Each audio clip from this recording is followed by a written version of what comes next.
नाम के एक आदमी को देखते हैं जो अपनी बेटी मूरी के साथ आराम से सोफे पे बैठ के एक फुटबॉल मैच देख रहा था। लेकिन तभी अचानक टीवी पर कुछ अजीब सा होने लगा। मैच बीच में रुक गया क्योंकि अब फील्ड पर धुएं और बिजली का चमकता हुआ बादल दिखाई दे रहा था और अचानक उसमें से कई सारे फौजी बाहर आए। उनकी अगुवाई एक औरत कर रही थी जिसका नाम लेफ्टिनेंट हार्ट था। उसने सभी को बताया कि वो साल 2051 यानी फ्यूचर से आए हैं। पता चलता है कि व्हाइट स्पाइक्स नाम की एक एलियन प्रजाति पृथ्वी पर हमला कर चुकी है और साल 2051 में उन्होंने धरती पर ज्यादातर लोगों को खत्म कर दिया था। ये सोल्जर्स लोगों से रिक्वेस्ट करने आए हैं कि वो उनके साथ फ्यूचर में जाकर इस लड़ाई का हिस्सा बने। अगले 12 महीनों में दुनिया भर के देश जितने फौजी भेज सकते थे उन्होंने भेजे, लेकिन फ्यूचर की अथॉरिटीज और ज्यादा लोगों की मांग कर रही थी। जितने भी लोग लड़ाई लड़ने जाते थे उनमें से सिर्फ 1/4 सोल्जर्स ही जिंदा वापस लौट पाते थे।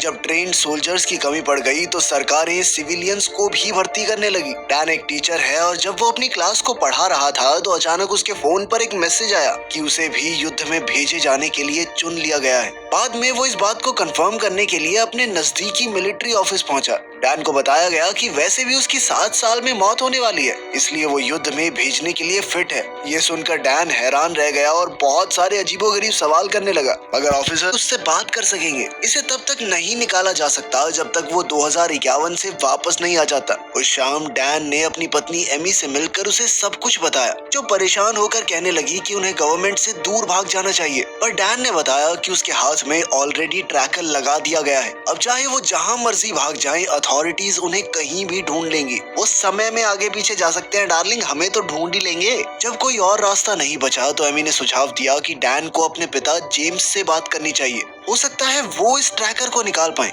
वो आदमी एक जबरदस्त इंजीनियर है और सरकार पर बिल्कुल भरोसा नहीं करता, इसलिए पुलिस को खबर तो पक्का नहीं करेगा। पता चलता है कि डैन के पिता वियतनाम युद्ध से लौटने के बाद अपने परिवार को छोड़कर चले गए थे, क्योंकि लड़ाई में अपने कई करीब साथियों को खोकर वो अंदर से टूट चुके थे। लेकिन डैन के मन में अपने पिता के लिए बहुत नफरत थी। घर जाकर उसने देखा कि उसकी बेटी गार्डन में खेल रही थी। उसने झूठ बोलने की कोशिश की कि वो एक ट्रिप पर जा रहा है, और मूरी तुरंत ही समझ गई कि उसके पिता को युद्ध में जाने के लिए चुन लिया गया है। डैन ने उससे वादा किया कि वो जिंदा वापस आएगा और फिर प्यार से उसे गले लगा लिया। एक दिन बाद डैन और बाकी नए रिक्रूट्स को हथियारों और फर्स्ट एड की ट्रेनिंग दी जाती है ताकि उनके जिंदा बचने के चांसेस बढ़ जाएं। डैन की मुलाकात एनवायरमेंटल साइंटिस्ट चार्ली और एक्स नेवी सील डोरियन से भी हुई।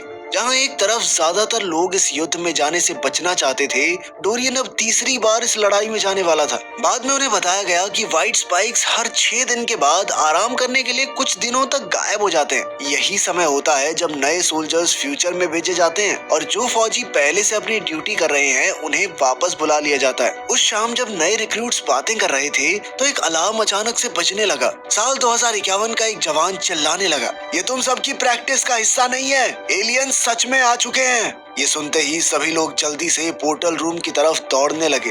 डैन ने लेफ्टिनेंट हार्ट से पूछा कि आखिर क्या हो रहा है, जिसने एक गंभीर आवाज में जवाब दिया कि एलियंस ने साल 2051 के आखिरी साइंटिफिक रिसर्च सेंटर पर हमला बोल दिया है, और अगर वो इस जगह को तबाह करने में कामयाब हो गए तो इंसान इस युद्ध को जरूर हार जाएंगे। कुछ मिनटों बाद वो पोर्टल रूम में घुसे और जल्द ही एक के बाद एक लोग पोर्टल में खींचने लगे, और अचानक लैंडिंग लोकेशन के एड्रेस में एरर आ गया। इस वजह से डैन और दूसरे लोग आसमान में जमीन के कई 100 फुट ऊपर टेलीपोर्ट हो गए, जिस वजह से काफी सारे लोग तो नीचे गिरकर ही मारे गए। खुशकिस्मती से डैन, चार्ली और डोरियन एक बहुत ही ऊंची बिल्डिंग की छत पर स्विमिंग पूल में गिरे, जिससे उन्हें कुछ खास चोट नहीं आई। डैन जल्द से जल्द पानी से निकला और अपनी गन चेक करने लगा। फिर उसने छत के किनारे पर जाकर मायामी शहर को देखा, जो अब पूरी तरह से बर्बाद हो चुका था। इधर मिलिट्री टाइम जंप में हुई गलती की जांच कर रही थी। जल्द ही चीफ कमांड ने बचे हुए लोगों से कांटेक्ट किया। उन्होंने डैन को बताया कि जल्द ही वो इस पूरे एरिया में बम धमाके करेंगे, क्योंकि वहां पर बहुत ज्यादा व्हाइट स्पाइक्स हैं। साथ ही डैन को बचे हुए लोगों का लीडर बन के वहां फंसे हुए साइंटिस्ट को बचाना होगा। उसने मिशन कंफर्म किया और तुरंत छत पर सभी बचे हुए लोगों को इकट्ठा करने लगा। जल्द ही ग्रुप उस बिल्डिंग में पहुंचा जहां साइंटिस्ट होने चाहिए थे। वो बहुत संभल कर अंदर घुसे और चीफ कमांड उन्हें सतर्क रहने को कहता है, क्योंकि व्हाइट स्पाइक्स खून की बू को दूर से ही सूंघ सकते हैं। उन्होंने जल्द ही साइंटिस्ट की टीम को ढूंढ निकाला, लेकिन बदकिस्मती से वो सब मारे जा चुके थे। इसके बाद फौजियों को लैब से हार्ड ड्राइव्स और बायो सैंपल्स लाने का ऑर्डर दिया गया, ताकि इन साइंटिस्ट के हाथ लगी पूरी जानकारी उन्हें मिल जाए, क्योंकि ये साइंटिस्ट इन एलियंस को रोकने के तरीकों पर ही काम कर रहे थे। जल्द ही डैन ने सैंपल्स ढूंढ निकाले, पर तभी उसे पता चला कि फाइटर जेट्स 6 मिनट में इस पूरे इलाके में बम गिराने वाले हैं। डैन और उसकी टीम जल्दी से बिल्डिंग से बाहर निकलकर इमरजेंसी सीढ़ियों तक पहुंच गई, और तभी कई व्हाइट स्पाइक्स ने ऊपर से आकर उन पर हमला कर दिया। डैन उनमें से एक को अकेला संभालने की कोशिश कर रहा था, पर आखिर में डोरियन उसकी मदद करने के लिए आया। डोरियन पहले भी इनसे लड़ चुका था और उसने बताया कि सिर्फ गर्दन और पेट पे ही गोली मारने का असर होगा, बाकी कहीं पर भी किसी हथियार का इन पर कोई असर नहीं होता। इतनी जरूरी बात इनको ट्रेनिंग में नहीं बतानी चाहिए थी। फुद्दू हैं क्या ये लोग, बिना बात मरवा दिए इतने बंदे। जब एयर स्ट्राइक में सिर्फ 3 मिनट बचे थे, चीफ कमांड उनके लिए रेस्क्यू व्हीकल्स भेजता है। सभी लोगों ने मिलिट्री जीप्स को देखकर राहत की सांस ली और सोचने लगे कि कुछ देर के लिए तो चलो सेफ हैं। पर अचानक 3 व्हाइट स्पाइक्स ने वहां आकर सबको तबाह कर दिया। कई टीम मेंबर्स भागने की कोशिश करते हुए मारे गए। कुछ ही देर में एयर स्ट्राइक शुरू हो गई और उनकी टीम, जिसमें अब सिर्फ 7 लोग बचे हैं, अपने आप को बचाने की कोशिश में लग गई। 2 सोल्जर्स खुद को कुर्बान कर देते हैं ताकि व्हाइट स्पाइक्स को रोक सकें। इससे बाकी बचे हुए 5 लोग समय पर वहां से निकलने में कामयाब हो जाते हैं। एक दिन बाद डैन चार्ली के पास एक मिलिट्री बेस में उठा। वो जल्द ही डोरियन से मिले, जहां उन्हें पता चला कि अब सिर्फ वो तीनों ही बचे हैं। डैन ने डोरियन से उस व्हाइट क्लॉ के बारे में पूछा जो वो अपने गले में पहनता था। डोरियन ने बताया कि उसे 6 महीने बाद कैंसर से मरना है। ये उसे तब पता चला जब उसे पहली बार लड़ाई के लिए चुना गया। वो बार बार इस युद्ध में इसलिए चला आता है क्योंकि वो हॉस्पिटल के किसी बेड की बजाय यहाँ पूरी इंसानियत को बचाते हुए मरना पसंद करेगा। खैर, जल्द ही डैन को चीफ कमांड के हेड ने मिलने के लिए बुलाया। चीफ कमांड के हेड के तौर पर अपनी बेटी को देखकर उसकी खुशी का ठिकाना ही नहीं था। उसकी नन्ही बेटी अब कर्नल मूरी फॉस्टर बन गई थी, जिसने उसे बताया कि उसे यहाँ पर बुलाने के पीछे एक खास वजह है, और ये खास मिशन जो वो उसकी मदद से पूरा करना चाहती है वो क्या है, ये वो समय आने पर ही बताएगी। इसके बाद वो दोनों एक मिलिट्री टेंट में गए, जहां मूरी ने बताया कि उन्होंने जहरीला इंजेक्शन बना लिया है, लेकिन अभी तक वो सिर्फ मेल व्हाइट स्पाइक्स पर काम करता है। अब वो चाहती है कि डैन उसकी मदद करे एक मादा एलियन को पकड़ने में, ताकि वो ऐसा जहर बना सकें जो मेल या फीमेल दोनों को मार सके। हेलीकॉप्टर में व्हाइट स्पाइक नेस्ट की तरफ जाते हुए मूरी ने बताया कि ये एलियंस अचानक से एक दिन धरती पर आ गए। वो नॉर्दर्न रशिया से निकले और दुनिया भर में फैल गए, पर किसी को भी कोई स्पेसशिप, क्रैश साइट या उनके आने का कोई भी निशान नहीं मिला। बात बदलते हुए डैन ने उससे पूछा कि 2022 से लेके 2051 के बीच में उनके परिवार के साथ क्या क्या हुआ, लेकिन मूरी ने कहा कि इस बारे में बात ना ही करें तो अच्छा है। कुछ ही देर में वो एक नेस्ट में पहुंचे, जहां कई सोल्जर्स एक मादा व्हाइट स्पाइक को पिंजरे में बंद करने की कोशिश कर रहे थे। सब कुछ ठीक लग रहा था, लेकिन तभी उस मादा को बचाने के लिए एलियंस ने हमला बोल दिया। डैन, जो हेलीकॉप्टर में था, उसने नोटिस किया कि मेल व्हाइट स्पाइक्स का एक झुंड नेस्ट की तरफ बढ़ रहा है।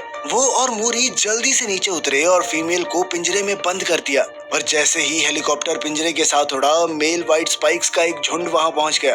इससे पिता और बेटी को एक मिलिट्री जीप में भागना पड़ा और गाड़ी में लगी मशीन गन से वो अपना रास्ता बनाते रहे। कुछ देर बाद वो एक बीच पर पहुंचे। मूरी काफी नाराज थी क्योंकि डैन ने अपनी जान की बिल्कुल परवाह नहीं की थी इस लड़ाई में। उसने बताया कि वो कुछ भी करके डैन को जिंदा रखना चाहती है। गुस्से में उसने बताना शुरू कर दिया कि इतने सालों में उनके परिवार के साथ क्या क्या हुआ, जिसके बाद उसने डैन को बताया कि असल में युद्ध से लौटने के बाद वो जिंदगी से काफी उदास हो गया था। वो अपनी पत्नी एमी से तलाक लेकर अकेला रहने लग गया, और फिर कुछ समय बाद मूरी के 16वें बर्थडे पर उसे एक कॉल आया, जिसने उसकी जिंदगी पूरी तरह से बदल कर रख दी। असल में डैन एक एक्सीडेंट का शिकार हो गया था, जिसमें उसकी मौत हो गई थी। ये बात सुनकर डैन को बहुत तगड़ा झटका लगा। उसे विश्वास नहीं हो रहा था कि वो बिल्कुल अपने बाप की तरह निकला।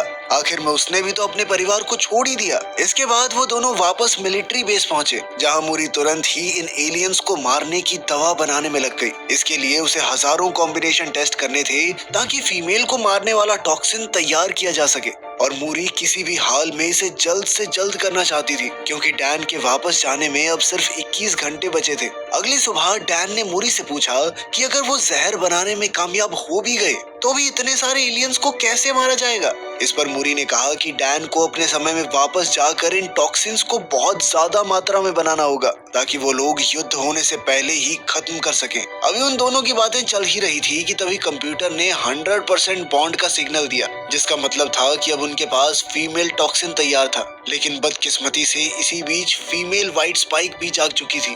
उसने उठते ही अचानक जोर जोर से चीखना शुरू कर दिया, जिसके कुछ सेकंड बाद ही पूरे बेस में व्हाइट स्पाइक्स घुसने लग गए। वहीं दूसरी ओर डैन और मूरी अपनी बंदूक लेकर पूरी रफ्तार से हेलीपैड की तरफ भागने लग गए, पर रास्ते में उन दोनों के सामने कई राक्षस मौजूद थे। इसी बीच उन्हें एक स्पीकर से आवाज आई कि टाइम जंपर्स के पास सिर्फ 3 मिनट का समय बचा है। ये सुनते ही मूरी ने डैन को वो जहर अपने हाथ में लेकर भागने को कहा, पर तभी उसके सामने एक और राक्षस आ गया। पर उसके हमला करने से पहले ही उनके नीचे की जमीन ज्यादा वजन होने की वजह से टूट गई।